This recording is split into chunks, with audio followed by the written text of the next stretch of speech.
"Let go of my father and I'll make you walk," the court laughed. Until the judge stood up, the courtroom was filled with the low hum of murmurs, the rustle of papers, and the occasional shuffle of feet against polished wooden floors. The sun streamed through tall windows, casting long golden stripes across the dark mahogany benches. It was a Tuesday morning, and for most people, it was just another day in court. But for 10-year-old Liam Matthews, today would be unforgettable. Liam clutched his father's hand tightly, his small fingers trembling, not from fear of the courtroom, but from the sight of the man standing opposite them, a burly figure in a black leather jacket, his presence as commanding as it was terrifying. The man's face was obscured by a tangled beard and a pair of dark sunglasses, but the tension in his broad shoulders spoke louder than words. "Your Honor," the lawyer began, his voice steady but with a subtle edge of worry, "this is a case of aggravated assault." The defendant, but Liam didn't hear the lawyer. His gaze was locked on his father, who sat with his back straight, jaw clenched, and knuckles white around the edges of his chair. Earlier that morning, in the parking lot outside their apartment, the man in the leather jacket had grabbed Liam's father, demanding money he didn't have. Liam had raced after them, but he hadn't expected the audacity to continue right here. Inside a courthouse, the gallery was packed. Journalists leaned forward, cameras poised, while other spectators whispered to each other, speculating about the strange sight. A young boy standing alone, facing a grown man who could easily intimidate a dozen adults. The man in the jacket sneered at Liam. "You should be somewhere else, kid," he growled, his voice deep and low, the kind that makes your chest tighten just by hearing it. Liam swallowed, his throat dry. He thought of his father, an ordinary man who had always been gentle, kind, and never one to raise his voice. And now, his father's life hung on the edge of a thread, threatened by someone who had no reason to be cruel, except perhaps his own hunger for power. The lawyer looked helplessly at Liam. "Son, you don't have to." Liam shook his head. "No," he said firmly, his voice small but unwavering. "I do." The courtroom laughed.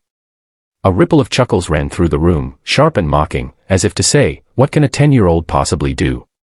The laughter echoed off the tall walls, but Liam ignored it. He took a deep breath and stepped forward, letting go of his father's hand just long enough to raise his chin and stare directly at the man in the jacket. "Let go of my father," he said, voice steady now, stronger than he had imagined possible. "Or I'll make you walk." Another laugh erupted, louder this time. People whispered to each other, shaking their heads at the audacity of the child. The man in the jacket laughed too, a harsh, guttural sound. "Walk. Kid, do you even know what you're saying?" "I mean it," Liam said, his hands curling into fists at his sides. "You let him go, or I'll make you walk." The room was silent for a moment. A few curious spectators leaned in, sensing something unusual was about to happen. The judge, an older woman with steel-gray hair and a reputation for fairness, raised an eyebrow over her glasses, amused but cautious. "Make me walk," the man repeated, his voice dripping with mockery. "Do you know who you're talking to?" "I do," Liam said, his small frame unshaken.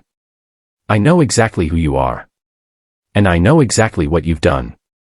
If you don't let him go, I'll make sure you walk out of here, your choice." There was a pause. And then, laughter.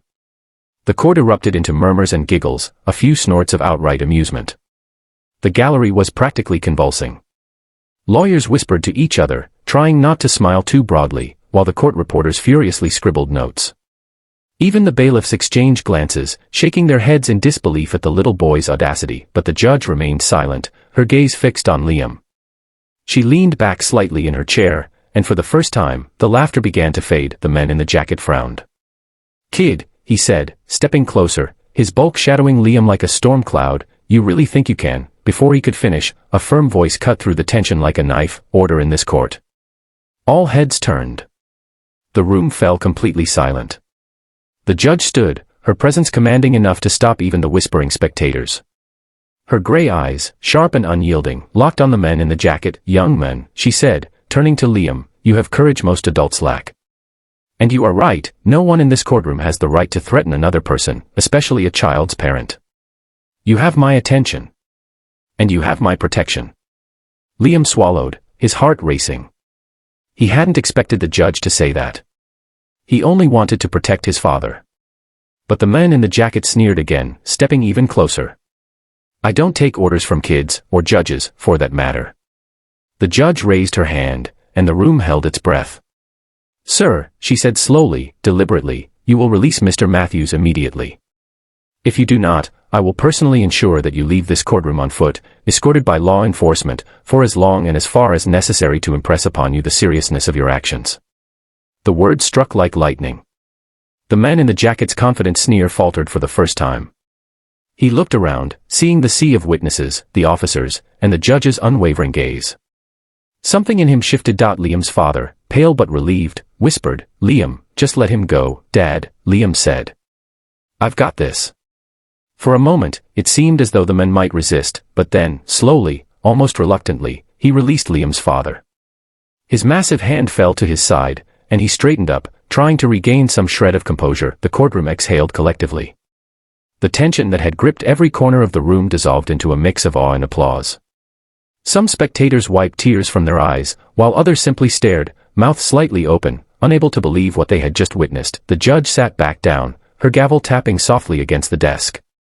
"Mr. Matthews," she said, her voice calm but firm, "you are free.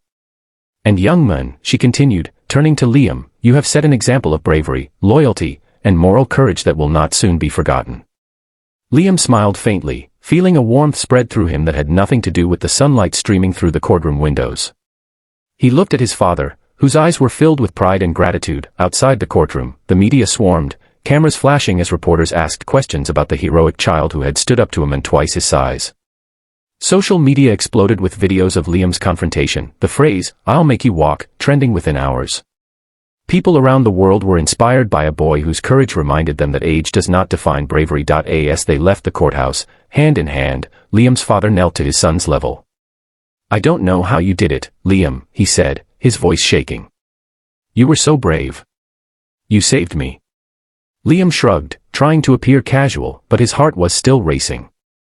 "I just knew you needed me," he said simply, and though the world would remember his words as a bold declaration of defiance, to Liam, it was nothing more than a simple truth. When someone you love is in danger, you do whatever it takes, no matter your size, your age, or the laughter of the crowd. That day, a 10-year-old boy became a hero. Not because he wielded strength or weapons, but because he had courage, clarity, and an unshakable sense of right and wrong. Years later, Liam would look back on that day, not with pride or fame, but with the quiet satisfaction that comes from knowing he had protected the person who meant the most to him. And sometimes, when he thought of the laughter in the courtroom and the judge who had stood up for him, he smiled, knowing that true authority comes not from size or power, but from justice, heart, and unwavering courage. And somewhere, far from the echoes of the courtroom, a man in a black leather jacket learned a lesson he would never forget. Some battles are not won with intimidation, but with the courage of a child who refuses to back down.